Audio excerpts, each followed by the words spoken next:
पुण्यामध्ये माऊलींची पालखी येते. हडपसर रस्त्याकडे जात असताना एका दर्ग्याबाहेर एक मुस्लिम महिला उभी असते आणि ती वारकऱ्यांच्या अंगावर मांसाचे तुकडे फेकते. ते वारकरी त्या मुस्लिम महिलेला म्हणतात की आम्ही तुमचं नाव पोलिसांना सांगू. त्यावेळेस ती महिला म्हणते की तुम्ही पोलिसांच्या बापाला सांगा, आम्ही कोणाला घाबरत नाही.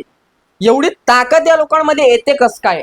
एक पोलीस कॉन्स्टेबल येते आणि तिच्या गळ्यात तुळशीवाड असून सुद्धा ते मांसाचे तुकडे उचलते आणि रस्त्याच्या बाजूला फेकते. म्हणजे आपला धर्म वाटवण्यासाठी हे लोक कुठल्या थराला जातात हे तुम्ही बघून घ्या. आणि काही लोक सोशल मीडियावर व्हिडिओ टाकतात की आम्ही मुस्लिम आहेत, मग वारकऱ्यांना आम्ही अन्नदान करतो. तुमचे उपकार नको आहेत.